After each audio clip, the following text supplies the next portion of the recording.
Assalamualaikum warahmatullahi wabarakatuh. Ma'asyiral muslimin muslimat, hadirin hadirat jamaah kajian kitab Tazkiyatun Nafs, faslun fi tazkiyat anfusil Syekhul Islam Ibnu Taimiyah, yang dirahmati Allah Subhanahu wa taala. Mudah-mudahan kita dikumpulkan dengan para salafus saleh yang mereka menempuh jalan kebenaran, menempuh jalan hidayah. Mudah-mudahan kita senantiasa diberi istiqomah dalam menetapi kebenaran itu sendiri. Masyiral muslimin rahimani wa rahimakumullah, mempertajam apa yang kita sampaikan pada kesempatan yang lalu, masih dalam pembahasan makna tazkiyatun nafs.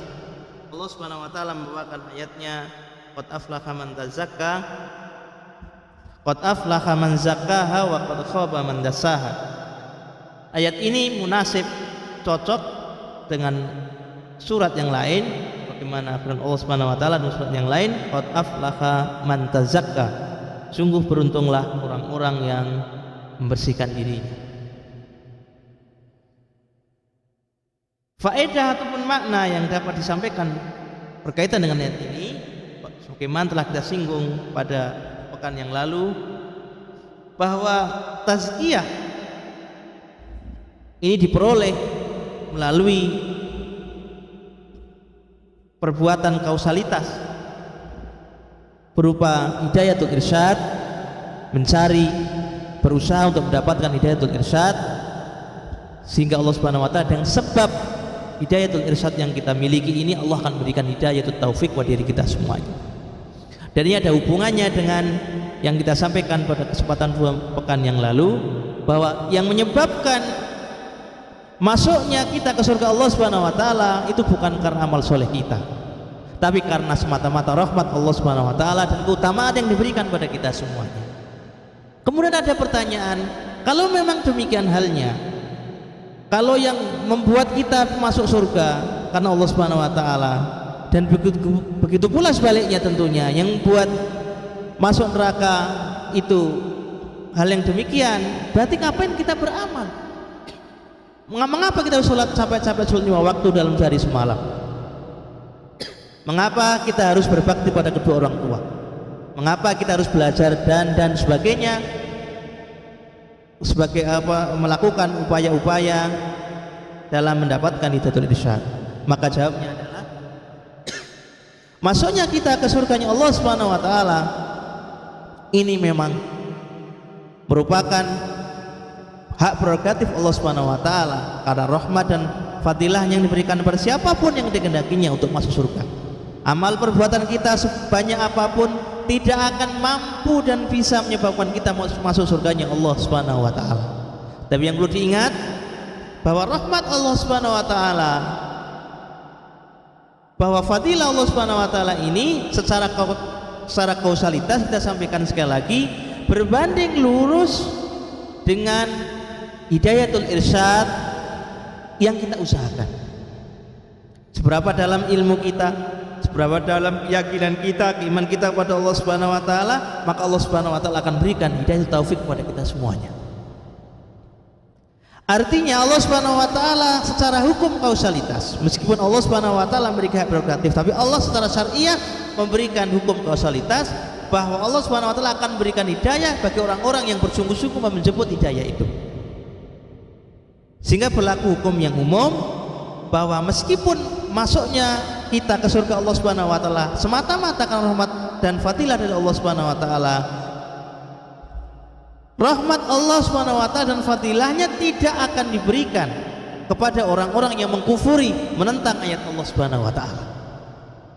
Sehingga dalam banyak ayat, dalam banyak hadis telah kita pelajari bersama, dan itu menjadi pemahaman kita bersama dan merupakan bagian dari akidah Ahlussunnah wal Jamaah, Ahlul Hadis atau Taifah Al-Mansurah, bahwa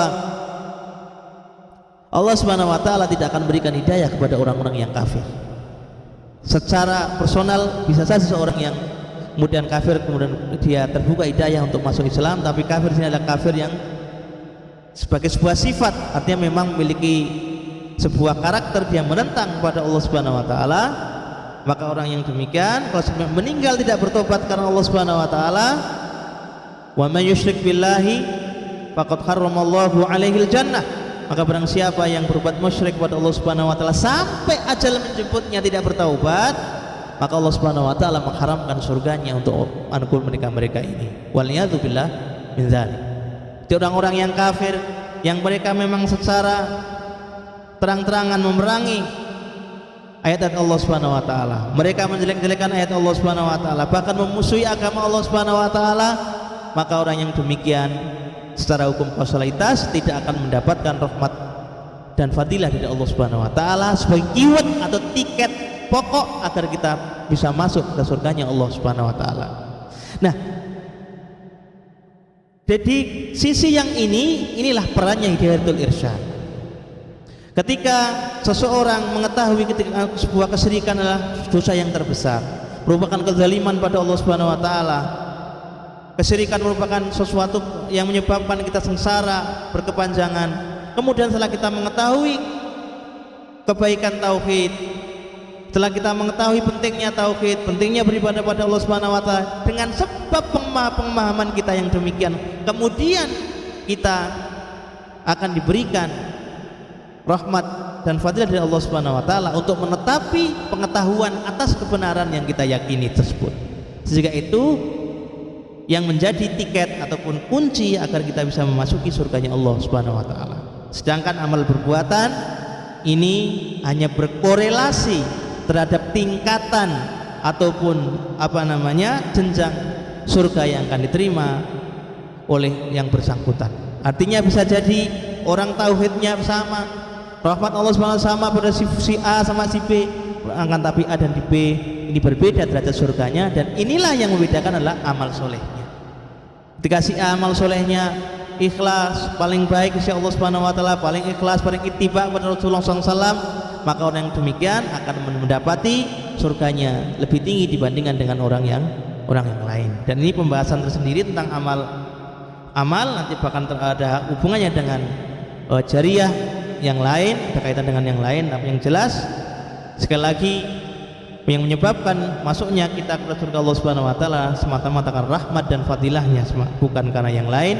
Sedangkan amal soleh yang kita lakukan hanya berkorelasi untuk penempatan di surga tingkatan yang mana kita akan ditempatkan oleh Allah Subhanahu wa taala, tentunya dengan izinnya dan dengan ridhonya.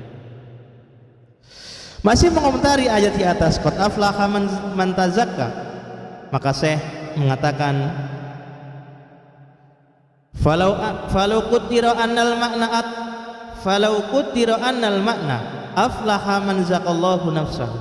Kalau takdirnya, pemahamannya yang dimaksud adalah dari ayat di atas, aflaha man zakallahu nafsahu, sungguh amat beruntung orang yang Allah bersihkan jiwanya, maka tidak perlu yang demikian. Kenapa? Lam yakun fi hadza amrun lahum wala nahyun. Kalau ayat itu maksudnya adalah bahwasanya Allah Subhanahu wa taala akan berikan hidayah kepada siapapun tanpa ada usaha kausalitas yang kita lakukan, maka yang demikian perintah ini tentu tidak ada perlu perintah, tidak perlu larangan. Karena setiap adalah perintah mengandung konsekuensi hukum, setiap ada larangan mengandung konsekuensi hukum.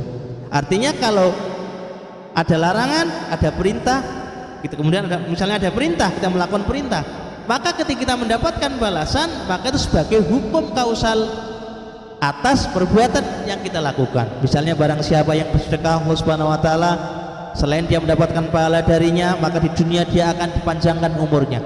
Maka ketika seorang bersedekah kemudian mendapatkan bonus berupa dipanjangkan umurnya di dunia, maka perpanjangan umur ini disebabkan atau korelasinya karena ada sebuah perintah yang diamalkan, bukan serta-merta tanpa ada sebab mendadak tiba-tiba Allah Subhanahu wa taala memberikan panjang umur, tidak. Tapi perpanjangan umur ini ada korelasinya ketika seorang melaksanakan perintah Allah Subhanahu wa taala, di antaranya ketika dia bersedekah karena Allah Subhanahu wa taala. Demikian pula sebaliknya, ketika seorang melaksanakan melanggar larangan, dia melanggar larangan, misalnya dilarang minuman keras, dia minum. Dengan minuman keras itu kemudian dia akalnya menjadi tidak jelas sehingga dia banyak melakukan misalnya kesalahan-kesalahan, maka kesalahan yang dia dapatkan, kekonyolan-kekonyolan yang dia peroleh itu pun berkorelasi karena dia melanggar larangan Allah Subhanahu wa taala. Sehingga ketika ada perintah dan larangan itu artinya masing-masing ada implikasi hukum dari pihak yang objek yang diberikan perintah ataupun larangan itu. Wala tarhibun wala tarhibun.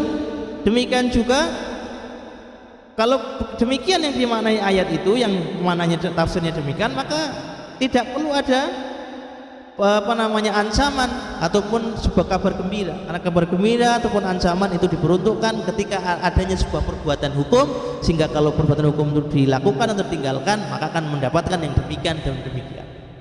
Wal Qur'anu idza amara aw naha la yadhkuru mujarradal qadri.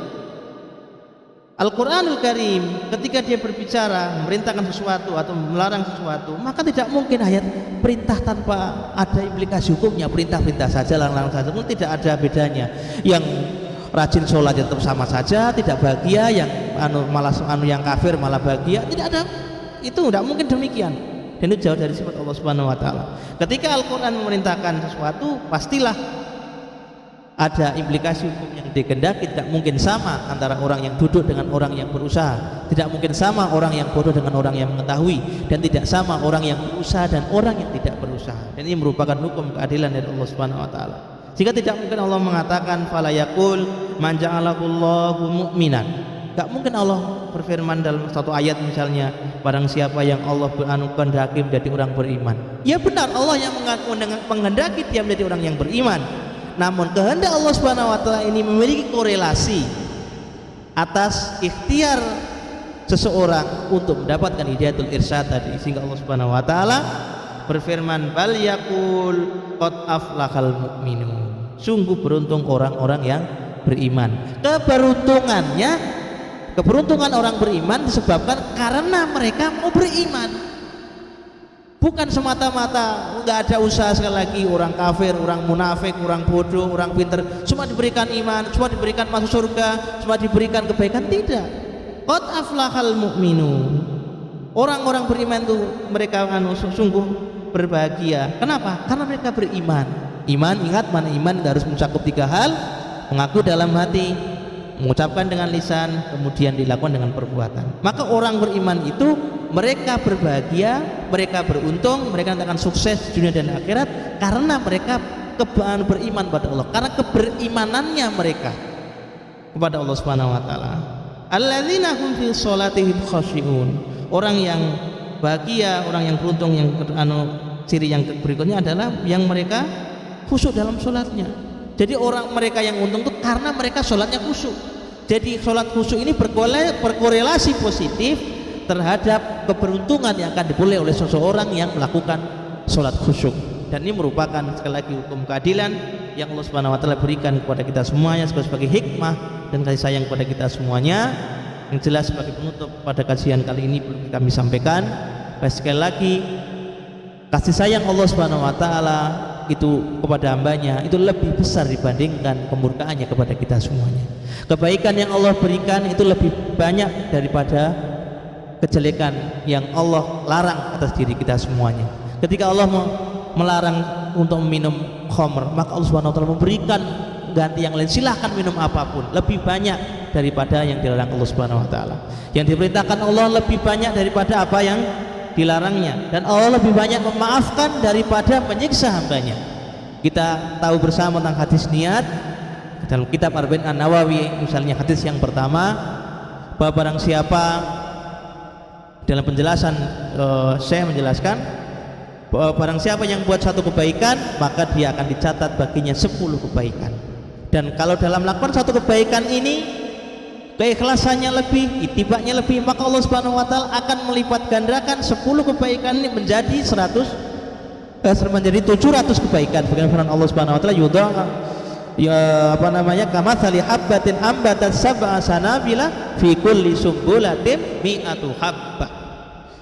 Kebaikan itu akan dibalas dengan satu kebaikan, akan dibalas dengan 10 kebaikan, dan 10 kebaikan akan dilipat gandakan kembali menjadi 700 kebaikan lagi. Sedangkan kalau orang berbuat jahat, satu kejahatan, maka dia akan hanya dibalas 1 kejahatan saja, tidak dilipat gandakan. Ini bukti kasih sayang Allah Subhanahu wa taala dan keadilannya pada kita semuanya. Termasuk al-niat seperti kita sampaikan tadi di hadis Arba'in Nawawi, hadis yang pertama, kalau orang berniat baik, sekedar berniat saja belum melakukan, berniat satu kebaikan, kemudian belum melakukan, maka dicatat satu kebaikan. Barang siapa berniat kemudian dilaksanakan, maka dia akan mendapatkan 10, kemudian 10 akan dilipatkan menjadi 700. Sebaliknya, kalau ada orang yang berniat untuk berbuat jahat, berbuat kemaksiatan, berbuat kemungkaran, kemudian tidak jadi berbuat kemungkaran, dia tidak meniatkan, tidak melaksanakan apa yang dia niatkan, tentunya dengan izin, dengan hidayah Allah Subhanahu wa taala, maka akan dicatatkan baginya satu kebaikan. Orang yang telah berniat jahat kemudian tidak jadi melaksanakan kejahatan yang diniatkan, maka dia akan dicatatkan satu kebaikan baginya berupa perbuatan tidak jadi melakukan sebuah kejahatan.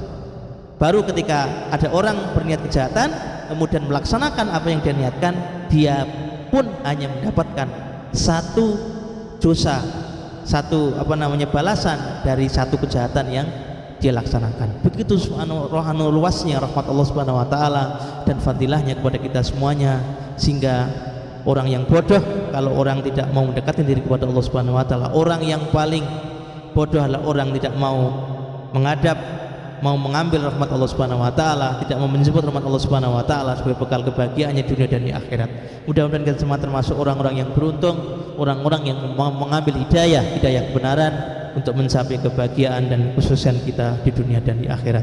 Wa akhiru da'wana alhamdulillahirabbil alamin, subhanakallahumma wa bihamdika asyhadu an la ilaha illa anta astaghfiruka wa atubu ilaik. Assalamualaikum warahmatullahi wabarakatuh.